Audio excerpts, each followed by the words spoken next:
بات یہ ہے کہ ایک طبقہ جس نے اس ملک کو یرغمال بنا رکھا ہے، جو اقلیتی طبقہ ہے، جس کو یہ مولوی کہتے ہیں،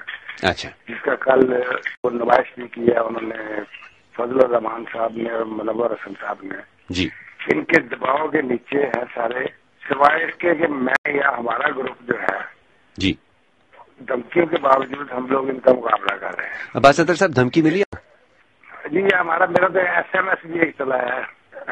واجب القتل ہے جی، اور یہ کیا کرتے ہیں؟ اچھا، مطلب یہ جو آپ رہ رہے ہیں اپنے پروگرام قلم کار کے دوران،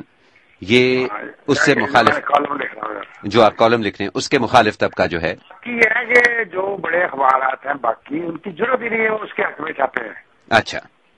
سلمان تحصیل کی شہادت کے حق میں کے خلاف کوئی نہیں چھاپ رہا، وہ کالمسٹوں کے کالم، بڑے بڑے نامور کالموں کے کالم نہیں چھاپے گئے، جن میں عطا اللہ قاسمی جیسے لوگ بھی شامل ہیں۔ عباس اطہر صاحب، آپ ہمارے سینئر صحافی ہیں، پاکستان میں بہت کچھ ہوتے دیکھا ہے آپ نے، کیا کبھی ایسی صورتحال پہلے بھی دیکھی آپ نے؟ جی ایسی نہیں، اس سے ملتی جلتی تھی، اب بہت زیادہ ہو گئی ہے، اور اتنی زیادہ ہو گئی ہے کہ اس ملک کا وزیر اعظم جو ہے انہوں نے بھی کل جب پریس کانفرنس کی ہے تو اس نے لفظ اسیسینیشن استعمال کیا ہے۔ اتنے مطلب یہ لوگ جو ہے، لوگ ان سے اتنے ڈر گئے ہیں، حالانکہ اسی دن جو ایک اداریہ لکھا تھا، یہ نیم سرکاری اخبار ہے سعودی عرب کا، جی، عرب نیوز، جی آپ نکال کے دیکھ لیں، ان کا اداریہ 5 جنوری کا، انہوں نے کہا کہ سلمان تحصیل جو ہے وہ ایکسٹریمسٹوں کے خلاف کھڑا ہوا ہے، جس سے اس کی جان چلی گئی، اس کی وجہ سے وہ شہید ہے، اور جو اس کی مخالفت کر رہے ہیں وہ شان کے اعلی کار ہے۔ لیکن ہمارے ملک کا میڈیا جو ہے وہ بھی ان سے ڈرتا ہے، ہر بندہ انہوں نے اس طرح کا سہم پھیلایا ہوا ہے کہ یہ قتل کر دیں گے۔ تو عباس اطہر صاحب، یہ بتائیے کہ اس طرح کے ماحول میں آپ جیسا صحافی جو ہے وہ کیسے جی رہا ہے پھر؟ مجھے تو قتل ہونے سے ڈر نہیں لگتا، مجھے تو یہ پتا کہ یہ زندگی ہے، کیا بندہ سڑک پہ نکلتا ہے تو اس کا ایکسیڈنٹ ہو جائے مر جاتا ہے۔ اچھا عباس، یہ تو موت کے فرشتے اگر تو آ جائیں، مطلب میں تو کسی کو سے نہیں گھبراتا۔ اچھا عباس اطہر صاحب، اگر میں آپ سے پوچھوں کہ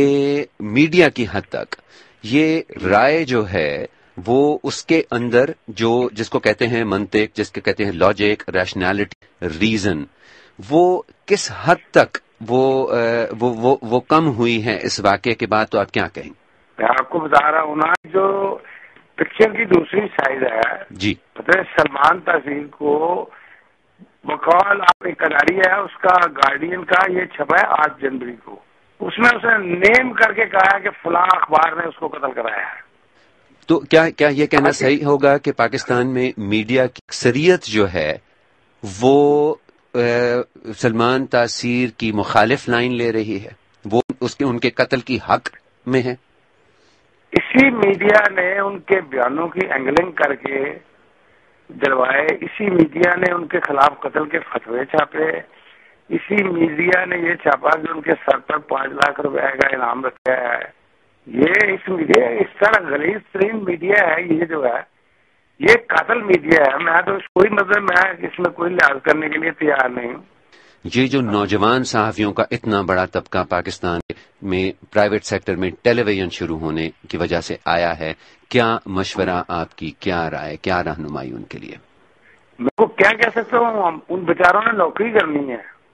اچھا، وہ تو جو ان کی مینجمنٹ انہوں نے کہے گی وہ کریں گے، یہ تو پالیسی جو ہے وہ مالکان کی ہوتی ہے نا نارملی۔ اچھا، تو یہ صحافیوں کی رائے نہیں ہے جو سامنے آ رہی ہے، بلکہ آپ کے خیال میں یہ اخبار مالکان کی رائے ہے جو سامنے آ رہی ہے؟ اخبار مالکان کی رائے ہے، ورنہ صحافیوں کی رائے تو یہ میں آپ کو بتا رہا ہوں کہ نیم نہیں کرنے، عطا اللہ قاسمی جیسے بڑے جرنلسٹ کا کالم نہیں چھاپا گیا، واپس کر دیا گیا، اس پر حق کرنے کی کوشش کی تھی۔